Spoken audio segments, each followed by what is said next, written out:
For 10 long years, Omar kept a secret under his shirt that he never told anyone, not his family, not his closest friends, not even his wife.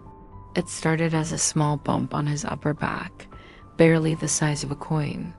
At first, he told himself it was nothing, just a swollen muscle or maybe a fatty lump. But months turned into years, and the bump kept growing slowly, stubbornly, until it became a hard, aching mass the size of a fist. Omar learned to live with it. He wore loose shirts, avoided swimming, and turned his back in photos. At night, when he lay down, the pressure made it throb like a slow heartbeat. But what terrified him most wasn't the pain, it was the thought of doctors. Years ago, his uncle had gone into the hospital for a simple lump removal and never came out. A complication during surgery stealing his life. Since then, Omar swore he would never trust a scalpel. So he ignored it, year after year, even as it began to itch and burn. By the 10th year, the skin over it had stretched so thin it looked like it might tear. He felt it pulse sometimes, warm under his fingers, as if something inside was alive. His wife begged him to see a doctor, but he brushed her off with jokes. Deep down though, he knew something was going to happen, and soon. That day came one summer afternoon. He was in the kitchen, reaching up to grab a jar from the top shelf, when a sudden hot pressure built inside the lump. It felt like a balloon stretched to its breaking point and then popped. Omar froze as warmth spilled down his back, soaking his shirt. The smell hit him first.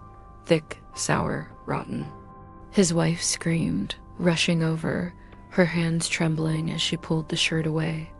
The sight made her gag a dark yellow and red mixture, thick as clay, pouring from a hole in his skin, streaked with black specks. Omar's knees buckled, and he gripped the counter to stay upright. For 10 years, it had been building inside him, and now it was leaving in a slow, awful flood. The relief was immediate, like someone had lifted a weight off his spine, but so was the dizziness, the realization that this wasn't over. By the time they got to the clinic, Omar's back was a mess. The nurse masked her face, trying to hide her reaction, but her eyes gave her away. The abscess cavity was huge, deep enough to fit a hand inside and lined with infected tissue. The doctor, a calm older man, explained that what Omar had carried for a decade was not just pus, but layers of dead skin, hardened oil, and scar tissue from years of inflammation.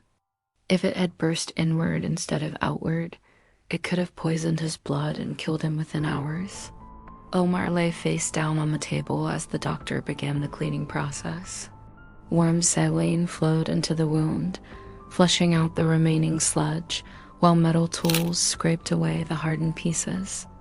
The sound was a mix of wet squelches and faint scraping, and Omar clenched his fists against the pillow. His wife stood by, holding his hand, her face pale but determined. Hours later, when the wound was finally packed with clean gauze and wrapped in layers of bandages, Omar felt lighter than he had in years. The doctor warned him about follow-ups and antibiotics, but Omar barely heard him. He was too busy breathing in air that felt somehow fresher. On the way home, he stared out the window, thinking about all the summers he'd missed at the beach, all the photos he'd avoided, all because of fear.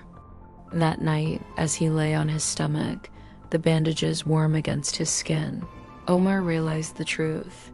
The abscess had owned him for 10 years, but in the end, facing it had taken less than a single day. And for the first time in a decade, he slept without the sound of that slow, heavy heartbeat in his back.